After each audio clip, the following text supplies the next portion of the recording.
Welcome to episode 90 of All About Fitness. On this episode, I catch up with PJ Stahl. PJ is a personal trainer, educator, and entrepreneur living in Los Angeles, California. PJ has an interesting background as a collegiate athlete and as a strength and conditioning coach. He's worked with top professional athletes, and living in Los Angeles, he's also worked with a couple of celebrities. When I first met PJ a couple years ago, one of the things that really stood out and impressed me was he got his master's degree from one of the top exercise science schools in the country.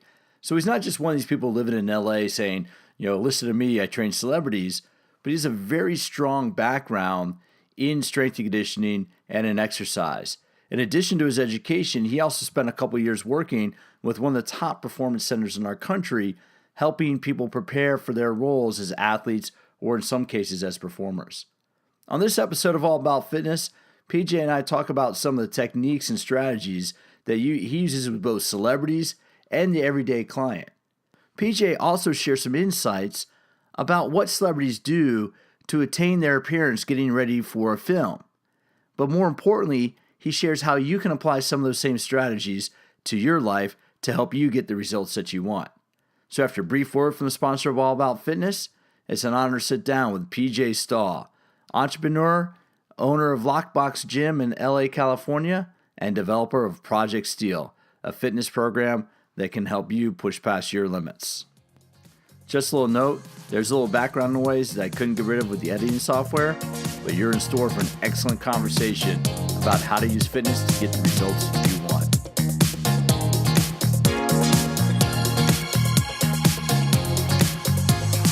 What is part bench, part balance trainer, part stability ball, part jump box, and all results? The Terra by Vicor Fitness. Specially designed to help enhance balance, strength, agility, and metabolic conditioning, the Terra is quickly becoming the go-to piece of workout equipment used by fitness professionals around the world. Whether you're training to earn that 8-figure contract or just trying to get in better shape, the Terra will help you achieve results you never thought possible. Terra by Vicor Fitness, the shape of things to come. Go to www.vicorefitness.com and use code AAF, that's All About Fitness, AAF, to save 20% on the purchase of a Terra.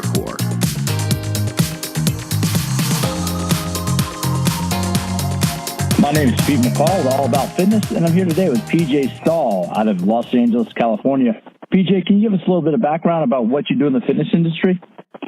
Yeah, thank you, Pete. I'm PJ Stahl. I own a fitness center called Lockbox Fitness and Performance Center in Los Angeles, where we have everything from personal training, group fitness classes, CrossFit, a class that I created called Project Steel. We do Olympic lifting, mobility, powerlifting, a really all-encompassing kind of system at the gym. And then outside of that, I do fitness consulting work for different companies. I work for Reebok. I'm a Reebok ambassador and master coach. I also work for Power Systems as a master coach and educator, and I travel with them. And I actually just launched another company called Form First, which is a company that can create custom branded fitness apps so that trainers and gyms and businesses can actually learn how to monetize their business through technology trends. There are only 24 hours in a day. How do you find time to make all that stuff happen? You must be scheduling. Yeah, every minute is accounted for within my schedule. I have to optimize my time, to the fullest and make sure that when I'm putting in 100%, I really put that in. There's a book called The Power of Full Potential. And that book really optimizes and taught me. I read it when I was 20, I think I was 22. I was in undergrad. And it really taught me how to take the time when you have to work and put 100% in. And then when you don't have to work, put 100% in not working. And that was probably my biggest lesson, is how to let go and make sure that I can fully recover outside of my working hours. So for all the stuff that you do, what's your favorite? Is it coaching? Is it working with an organization like a corporate client? Is it teaching workshops for other trainers? What's your favorite thing that, the area where you'd like to spend most of your time, or you enjoy, I guess be the word, enjoy spending most of your time? I guess I would say there's two places. Educating trainers and coaches is one of my heart is there. If I feel like I can help that individual coach or trainer become better at what they do, improve their craft, improve their business and their life, I know that they're going to go and have that effect on other people. So for me, it's kind of education and then transference through the fitness community. And then the second one would really be, I think, this advancement in technology and programming that I've really gotten involved in the past 2 years, and teaching people how to truly grow their business. And, for myself, my entire background is science and a little bit of business. I did take business in graduate school, but my degree was kinesiology in undergrad. Grad was exercise physiology and business and athletic administration. So that tech side and that technology realm wasn't really part of my career, and learning and integrating that and being able to teach other people how to use it has been a huge kind of exciting new thing within my career that I love doing. Well, that's cool, because I think we are moving we are definitely evolving to using more tech, and I do want to come back to that. How did you get started in fitness? Do you have an athletic background? I mean, what got you kicked off on this journey? Yeah, so when I was a kid, I played t-ball originally, so like baseball, and my dad was a coach for it. Did that, then growing up, played Little League, Farm League, all those just kind of baseball-based sports when I was small, right? Like even like super young, like 3, 4, 5. And then my sister got involved in gymnastics, and we would have to go pick her up. So when we would go in to pick her up, I would be sitting there watching her like jump on trampolines and jump in those crazy like cool foam pits. And I was like, what is this? Like, she gets to go like play around and have fun in this crazy jungle gym while I'm like out on a field chasing balls around. So I was like, I want to get in that gym and be able to play, because I just thought it looked fun. And actually my mom signed me up for gymnastics with my sister, and within 2 to 3 weeks of me being there, the head coach came up to my mom and asked if I wanted to start training for preteen, because I don't know my body. I just knew how to do like handstands and cartwheels and back walkovers, front handsprings. Like my body knew how to do it. And he was like, if your kid can do this young, you should progress. So I wound up becoming a gymnast, trained my entire life for it, went to Michigan State as a gymnast. After my freshman year, though, they actually cut the men's program, which was a little disappointing, but the diving team actually recruited me, and I trained 3 times a day for the entire summer to teach myself how to become a diver, because I knew how to flip. I just didn't know how to land on my head, because you're taught your whole life, right? You're taught your whole life. The only thing you can't do is land on your head. And then I go to diving, and they're like, the only thing you have to do is land on your head. And I was so bad at it when I started. I mean, I couldn't land on my head for the life of me. But after training 3 times a day for 3.5 months, I tried out for the team and I made it. And I wound up diving for 3 years at Michigan State to finish off my collegiate sports career there, which was awesome. And that ultimately led me into fitness, that love for sport, for conditioning, for training. As a kid, I didn't realize everything I was learning about challenging and training your body through flexibility, strength, and endurance and power to apply it into sport application. And that really, I guess, intrigued me and continued to as I grew up. And so when you start studying kinesiology, you studied kinesiology at Michigan State. What was your plan with it? Did you want to go into coaching? Because I think we're pretty much, I think we're close to the same age. So when we were in college, PJ, it wasn't like fitness was a established career field. What was your plan in studying kines? Yeah, kinesiology was a new department. It was in the Department of Physical Education at Michigan State. And my goal originally was to train professional athletes. And hands down, I was like, that's what I'm going to do. So in undergrad, I wound up becoming the undergraduate strength and conditioning coach. And I wound up working with Tim Wakeham, who is one of my biggest mentors still today, who's taught me, life lessons within fitness and in sports. And I worked with over 11 different Olympic sports teams, had like the time of my life training and learning how to apply specific strength and conditioning training into sports application. After that, went to grad school. Same thing. I was like, I need to continue my education so that I can become, an actual strength and conditioning coach for sports performance. Once I finished grad school, that didn't happen right away. I applied at a company called Athletes Performance, which most people know. Now it's actually called Exos.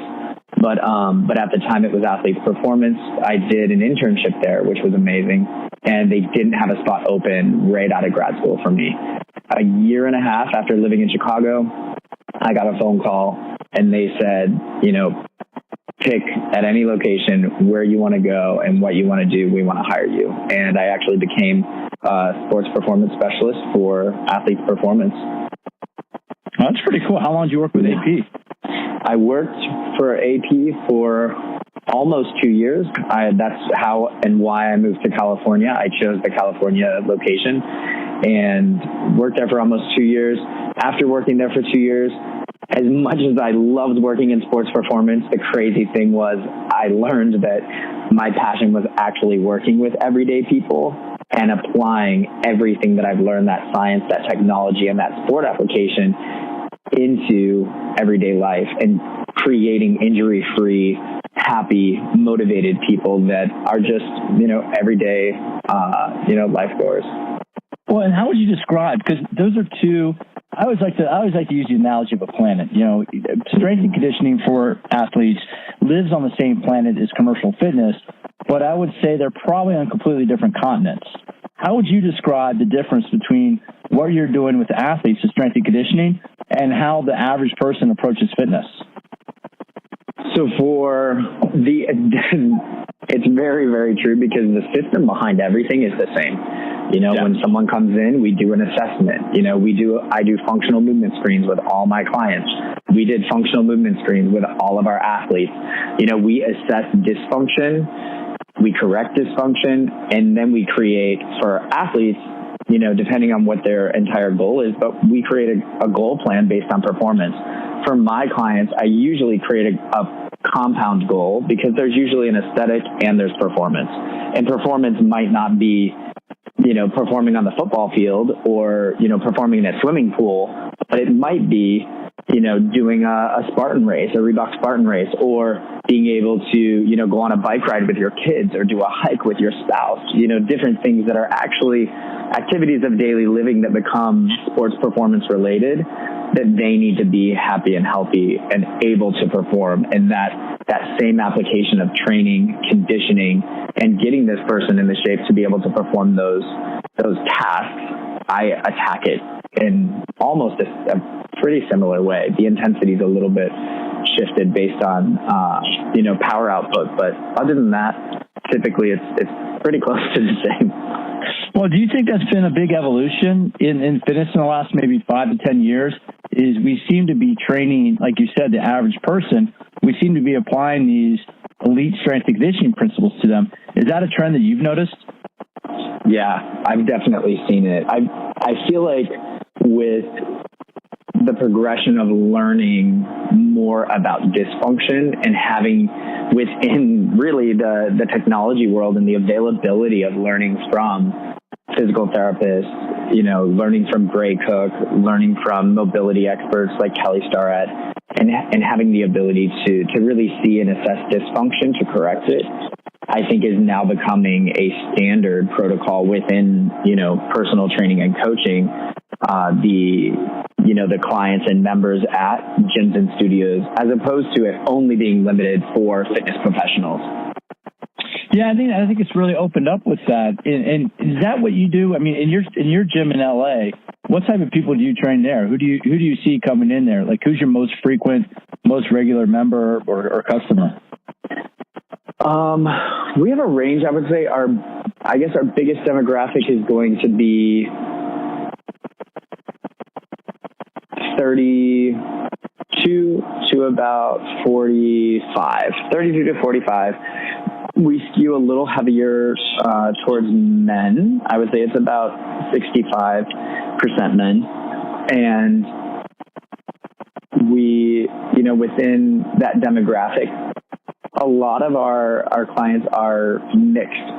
Some have never done athletic sports or any sports performance, any athleticism, any training. They've never even stepped in a gym before. And then we have other people that have been, collegiate athletes or professional athletes that come and train with some of our trainers independently. Well, so it really is a combo. What do you think is more challenging? Is it more challenging to take somebody who hasn't really done that much advanced exercise and teach them how to do advanced moves? Or is it harder to take somebody that maybe has been through a collegiate strength and conditioning program and maybe help them unlearn some bad habits? Which tends to be more, that's a loaded question, but it is. What do you think is worse? Which is more challenging? It's so true. I actually just had this conversation 2 days ago with one of my head coaches, and we would much rather have someone come in that's never done any of these movements before, because we can teach them the correct way from the beginning and to help create true strategic plans outside of deviation to create modifications to progress a movement, as opposed to taking someone that, depending on where they've learned it or if they've taught themselves or they've learned it the wrong way from a system or a structure that maybe doesn't have, the correct process or form behind it, that you now have to first work backwards, which the athlete is totally against, because now they think you're holding them back. And then you've got to reprogram them and retrain neuromuscular patterns.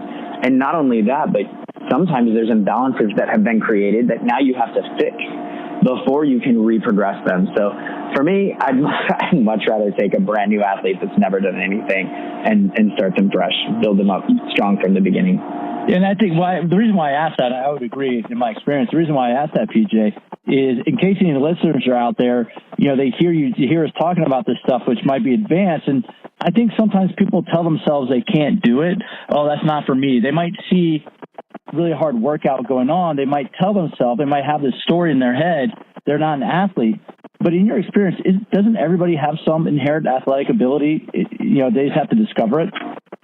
Yeah, our tagline for our gym, the gym's called Lockbox, and the tagline is "Unlock Your Inner Athlete," because everyone has athleticism and everyone has, their own individual movement abilities that can be utilized. And my mom was born with cerebral palsy, and she, from the time I was 3 years old and I could understand, what she could say, she's pretty much taught me to never let anyone hold themselves back for their abilities or their beliefs in themselves or what they're capable of. And because of that, and learning from her what she did in her life and what she was capable of with a disability, has proved to me that, we really have no excuses.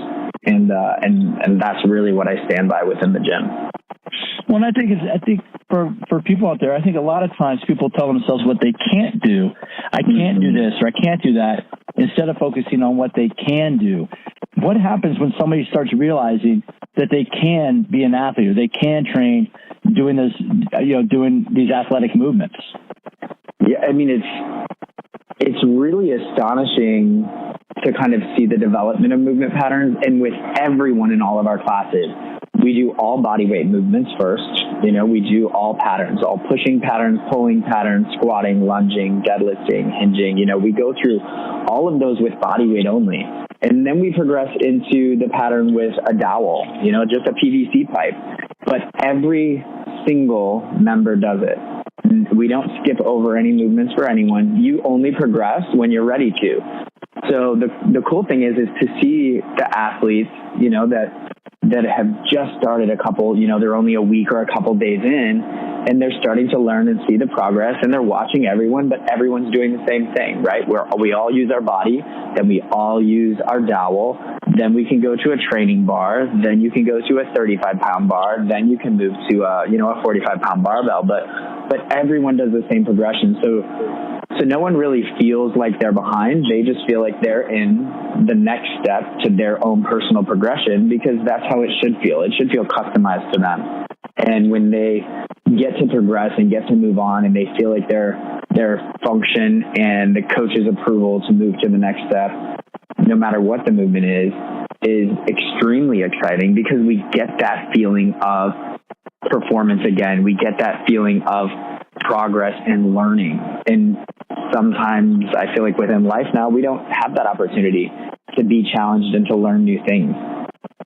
That's interesting. I hadn't thought of that, but I totally get that, because if I do the same job, or if I have a job where I kind of do the same thing every day, it gets rote. It gets very, it gets very systemized, and I'm going through the process, and every day becomes repetitive. But then all of a sudden I come in to work out with you, or I come into Lockbox. Now I'm being challenged different ways. Do you see people kind of, when they start working out with you, does this change not only their physical ability, but do you see it open up other parts of their life as well? Yeah, it definitely does. I've gotten some really amazing testimonials of people that, maybe have some social anxiety, or, don't feel connected with other people or with friends. Because again, I feel like sometimes there's a disconnect where people go to work, they do their job, they come home, and, they have that connection with maybe their family or their really close friends. But outside of that circle, they don't have human interaction where they get to, cheer each other on and connect and push each other and learn things together in a very supportive, connected community.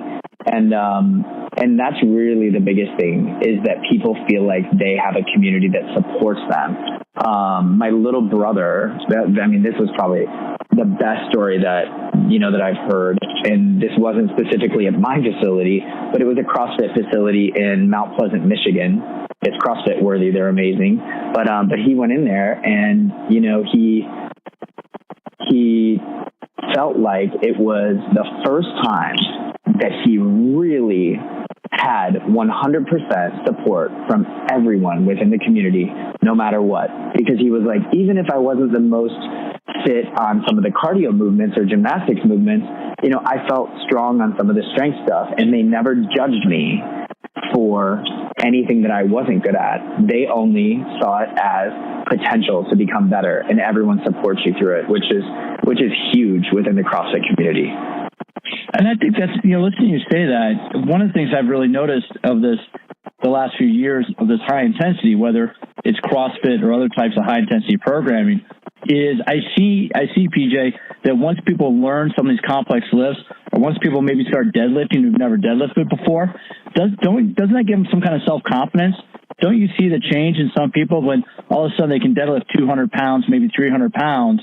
Doesn't that kind of give them a little bit of a swagger? Yeah, you can see it in their entire persona. The way that they stand and hold themselves is so much more prideful, because they feel like, they're utilizing their body to its full potential, and now they're realizing what that is. Because typically when people come in, they don't know anymore. And I think one of the things that we often mistake, that many consumers often mistake out there, is I think they get in this habit of, they go to a gym, they might join a big box health club, and what do most people do at the gym, right? They put on headphones and they kind of isolate themselves. In your experience, isn't fitness a good opportunity to be social and to create like a whole social atmosphere? Yeah, we don't allow headphones at our gym. And sometimes people come in. We do have open gym time in the middle of the day where some people will, wear their headphones and train on their own. But yeah, it's time to connect and to interact. And we do warm-up games with each other where you have to partner up. Every Saturday we have partner and team workouts where you have to work with other members. And it really, it breaks down barriers and establishes bonds and new connections that you normally wouldn't have. So it's definitely worth it. And I feel like fitness can be fun, and that's the place to do it. It's like recess all over again. And not going to keep you too much longer, but I want to ask you, you're in LA. You work in Los Angeles, and you've worked with a few high-profile clients. What is it? Why are we so fascinated? You're in the mix of it, so maybe you don't see it. But for the rest of the country, you see the rest of the country is always so fascinated by this celebrity trainer, that celebrity trainer. And one of the things, I mean, I have an immense amount of respect for you, and you're not one of these people who's trying to capture or trying to use that to build credibility. Why do you think we're so enamored by trainers who might work with celebrities? What do you think? Why do you think that is? I think the biggest thing is that, you know, the celebrities are iconic, aesthetic symbols within society. You know, we look to them for, you know, their physique and idealize that within our persona or perception of what, you know, good looking is, or what, you know, what attractive is. And I think if, you know, people try to find what that, you know, that magic pill is, and I think, you know, utilizing that as, you know, well, who do they train with? What does that trainer do? What is their system, or how did they get them in that shape? I think they just attach, you know, that badge to that trainer and say, you know, this person must be amazing to be able to work or change or transform bodies that are seen all over the world as icons. In the same way that I think, you know, sometimes within sports performance, you know, coaches and strength and conditioning programs where they need to elicit a performance-based goal as opposed to sometimes an aesthetic goal for, you know, for actors or musicians. You know, they get that same badge and that award for saying, hey, like, you know, you're the one that has really helped create and establish these performance goals, the same way that potential celebrity trainers have been attached to aesthetic goals for people. Well, and I think I would agree. I would definitely agree. And I like the way you say we kind of hold these people up as icons, because I think that's true. And I think, you know, this is for the listener out there, because you see these magazines, you know, so-and-so looks like this, so-and-so looks like that. But I think it's always important to take a step back and say, well, if you're working with a performer who maybe has a movie contract or who maybe is going on a concert tour, don't they have a finite date that they have to be in a certain shape by, or they have to be at a certain fitness level by? Yeah, they have specific timelines. So a good example is, so when I worked at Athletes Performance, David Beckham was training with LA Galaxy. So he had specific sports performance goals for soccer. But he also was going to be doing an underwear ad campaign. And I trained him for, you know, a year and a half straight to get him ready for his ad campaign. And, you know, people don't realize sometimes that, like you said, there's specific goals and specific tasks within different things. And the cool thing is that he kind of had a combination. You know, he had to work specifically with certain coaches that I also worked with, some of my colleagues that had deliverables for performance. And then I had aesthetic deliverables for him that we had to get his body ready and in shape for his specific ads that he needed to be in. And that was really, really cool. That was exciting. And I'll say he's one of the most beautiful men I've ever seen. I mean, good. So if you get a chance to work with that, I mean, you're like working with, you're like working with Michelangelo's David. But I think the reason why I asked you this topic, PJ, is I think people should have a realistic understanding, because you just said a key word there. You're working with one person who is a professional athlete and a model, but you talked about having a team. So when we look at somebody that might be a performer, and we'll use Mr. Beckham as an example, isn't it true that they have a whole team, that there are nutrition people, there are other things? Doesn't that play a big role in how some of these icons achieve their appearance? Yeah, usually they do. Most of the time, I would say 99% of the time when I have been hired by a celebrity to do work with them, we have created an entire team, because we need a nutritionist, we need a trainer, we usually will have maybe a massage therapist or a recovery specialist. We'll have, we work with the entire team. And if there's a production team, I also have to work with production and then work on a schedule, because if there's certain scenes that they need to be bathing suit ready, shirtless, do they need a progression throughout maybe it's a film or a movie and the person needs to lose or gain weight, then that has to be adjusted. So it's a very, very intricate thing, and it's extremely science-based. but they have, and most have, a team attached to it to get them the best results possible. And, sometimes we put these expectations on ourselves, and my clients will do the same thing where they're like, well, I want these goals by this day, or I want to achieve this. And, we don't have the luxury of having an entire team around us providing us with everything that we need to get there. And patience and consistency is really what's going to get anyone there, and making sure that ultimately, I think, based on the three things that I just said that celebrities have, make it a watered down version of those three. Make sure you have a nutrition plan or some type of plan within your dietary goals. You have a physical fitness regimen that you're sticking to, whether it's with a trainer, without, or a combination, and then make sure there's a recovery plan. I feel like a lot of people skip that recovery section, and results don't happen unless you're actually rested and your body has the ability to make those changes by resting up and recovering. All right, I think you can just drop the mic and walk away now. but that's exactly where I wanted to go with that question, PJ, because I don't think that people realize, because I've heard those questions all the time. I want to look like so-and-so. I want to look like so-and-so. And it's like, well, do you understand that's their sole job is to put on 10 pounds or lose 20 pounds or whatever it is for that performance, and they don't carry that body the entire year. It might get in shape just for a shoot or might get in shape just for a season. And I love that concept that you just described is create your own team. Maybe use one of these meal delivery services and take a look at different aspects. So what role does recovery play? And then we're going to wrap up here in a couple minutes, but what role does recovery play, and what's one of your go-to recovery strategies to help your clients? So for me, I put together an entire stretching, foam rolling, and trigger point plan for my clients for post-workout and or off days.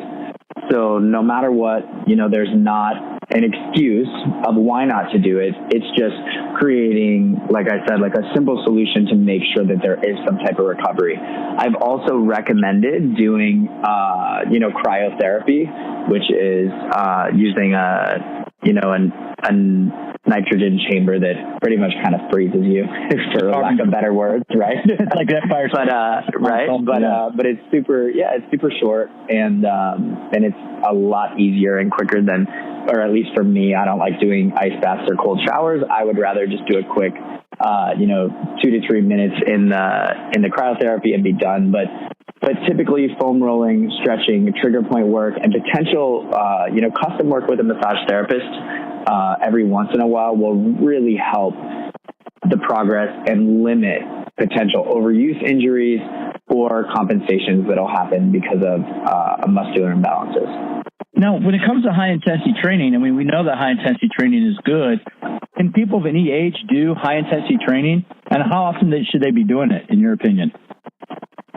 So high-intensity interval training, to me, this is one of my, biggest places of kind of research right now is I feel that within the fitness industry, within the past, 5 years, HIIT has been huge, and it's been growing. We know the science behind it, right?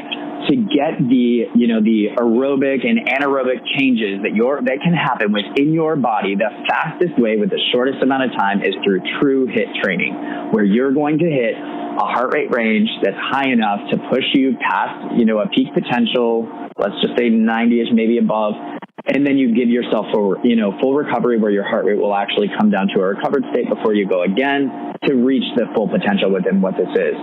My issue within high-intensity interval training is that people now, I feel, are just doing moderate intensity interval training where they're working at a moderate level and then recovering, and no one's actually hitting those true high levels because either the exercise doesn't truly fit the ability to get your heart rate high enough to do it, or the person isn't in enough shape or doesn't understand the true RPE scale of a 1 to 10 to know how to push to a 9 or 10 because they haven't even trained a base level of aerobic capacity. And within HIIT training, injury potential increases because usually speed increases, power output increases, and moving at that intensity overall gives the ability or now presents the option that someone could get injured easier.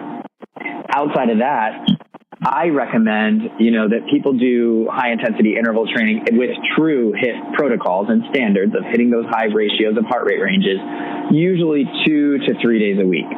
Outside of that, people need to be doing steady state or aerobic style training, some type of strength training or aerobic training, which is why I actually created my program, Project Steel, which we introduced our first class called Rock Steady, which is ROC is rep out conditioning at steady state training, which is a new mixed modality class. We use body weight, dumbbells, and that's it.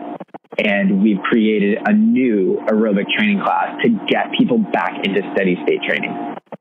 And before we go any further, I want people to realize that you're not just the trainer. You went to where'd you do your master's degree? Because that was when we first met. That was the one thing that I noticed right away is where'd you do your master's degree and why is that important?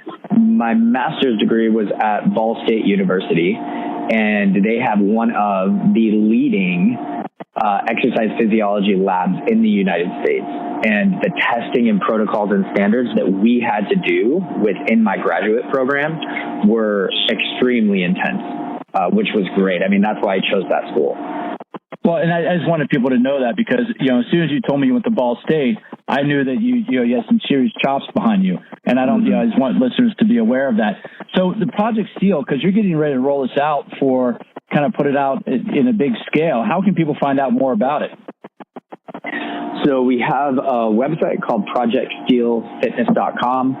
This year we're going to be going to all of the SCWs, and we're going to be going to the IDEA World Fitness Convention. We're going to be at IDEA PTI, and we'll be at URSA. So we'll be celebrating a lot of new milestones this year, introducing it, and then within the first to second quarter, we'll actually be releasing the full certification as well. So so if the consumers want to find out about this, is there an app? Because you said you've started an app company. Will Project Steel be available to consumers via an app, or how will they be able to work out with it? Yes, it will. We're actually right now in the process of the beta testing because we've implemented all of our strategies and programming, and we're just waiting to actually go for that full launch. But on the website, we have all the information for the app. We have the information for the certifications and then the actual fitness programming for classes and locations where you could take class. Yeah, and I just brought the webpage up, and what I'll do for listeners is put that in the show notes so people can access it. And the reason why, one of the main reasons why I wanted to have you on the podcast, PJ, is one, I have a tremendous amount of respect for you, but two is to allow you to talk about Project Steel, because I really like the fact that you're putting together a program. You have a tremendous amount of experience, but you're using, really evidence-based science. How important is that? Because isn't there just a lot of nonsense out there? What would your suggestion to a consumer be to really find out whether or not a program they're going to do is worth their time or worth the expense? I think the biggest thing is finding out the credibility or the science behind it. Ask your trainers, ask your coaches. We are the experts, and I think doing your research behind a program as well, and to look online and to find the websites and to see what and how they provide the actual true references or statistics behind the studies that have been done to prove why the program works, how it works, and why it's implemented the way it is extremely important. And every single piece of Rock Steady by Project Steel has done that. We have an activation section. It's the warm-up, but we call it activation because we want to create new neuromuscular patterns and sequencing. Then we move into what we call warrior strength, which is our dumbbell strength training, and core movement patterning, which is based on isometric and rotational stability to improve overall core endurance, but also decrease injury potential. Rotational stability core exercises are one of the number one ways to do that.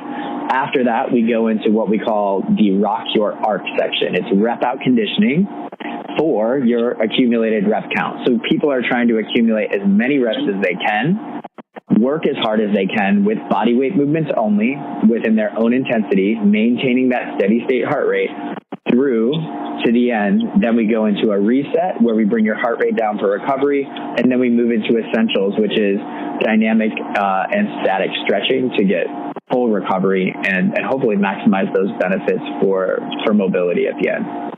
Well, I'm sure that it'll be, I've seen you teach one or two of the classes, and for listeners, PJ and I are kind of on the same conference circuit, so we kind of see each other. We see each other in various cities around the country, right?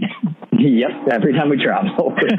and it's one of the things, but when I've seen you teach this, I've always been impressed that it's thoughtful. You have a very specific approach. And one of the things one of the reasons for doing this podcast is to try to bring listeners and try to bring consumers, help them understand the science behind a program. So it's not just somebody who looks good saying, do what I do, because I think we have too much of that in the fitness industry. Instead, I want to hear the thoughtfulness behind the program. So I really appreciate your putting this together. So besides Project Steel, what else do you have going on for you this year? So outside of that, like I said, within Form First, I guess that's kind of my one area that I'm really, experiencing and progressing in some new technological love.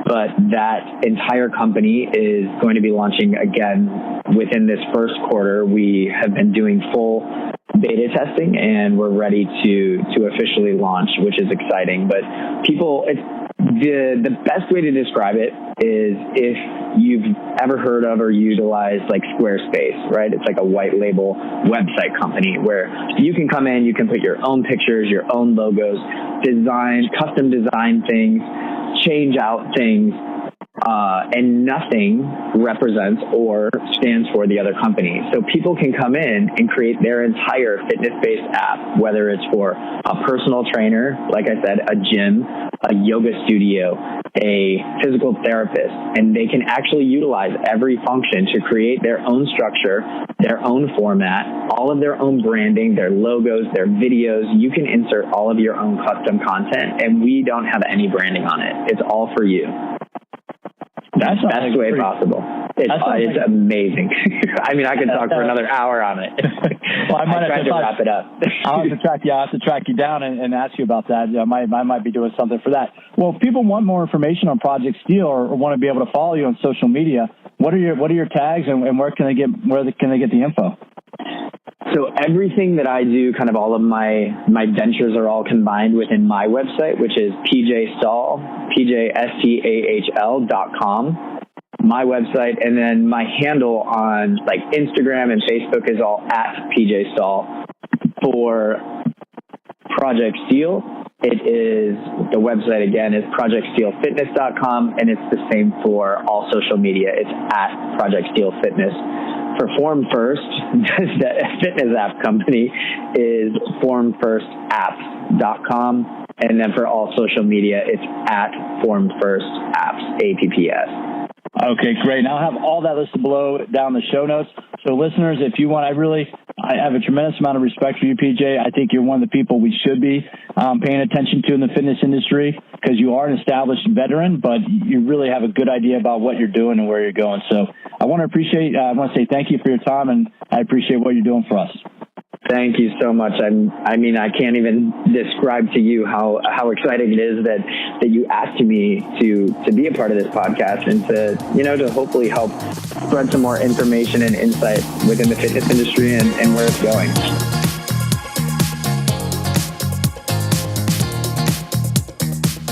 Well, I don't want the quality of the recording to take away from the content of the conversation.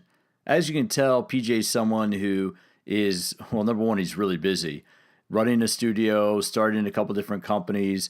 He travels around the country. He's one of these speakers on the same, we do the same series of conferences, the SCW Mania. If you're interested in seeing PJ or some of the other guests I've had on recently, Fabio Camana, Irene Lewis McCormick, I'm trying to think back, Nick Tumanello, a number of us speak for SCW, which is a series of fitness conferences.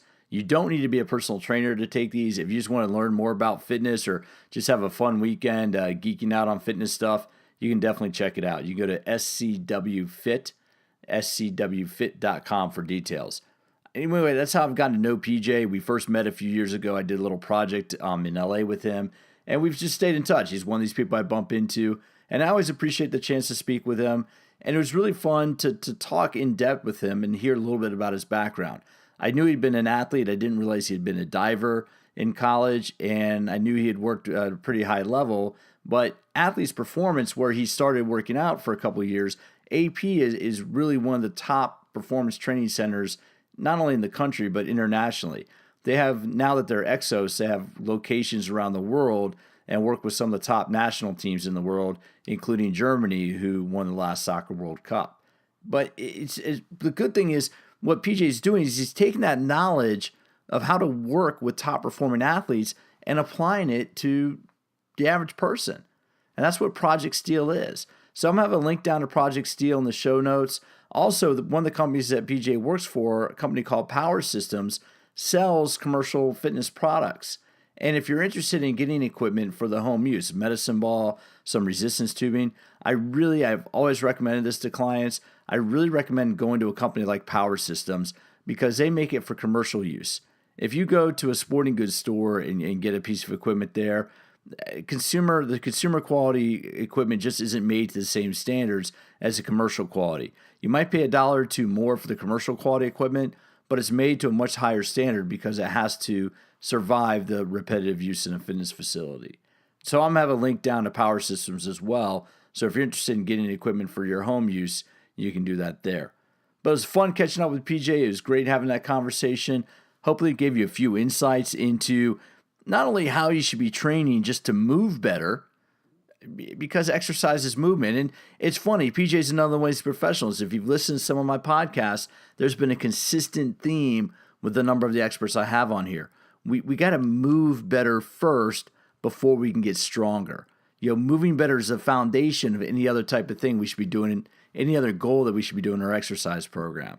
So hopefully you picked that out of today's conversation. Thanks for stopping by All About Fitness. If you have any ideas, I have a couple great guests coming up. I have a great schedule coming up. Some guests I'm really excited about. If you have any ideas for people I should be interviewing or people that you'd like to hear on All About Fitness, or if you just have any feedback about the show in general, please reach me at Pete at PeteMcCallFitness.com. I'll give that one more time. That's Pete at PeteMcCallFitness.com is my email address. My Instagram handle is PeteMcCall_fitness. Pete MCCALL_fitness on Instagram, and my Twitter tag is PeteMC_fitness. That's PeteMC_fitness for Twitter. Thanks for stopping by All About Fitness. I enjoy having you join me for these conversations, and be sure to tune in for future episodes.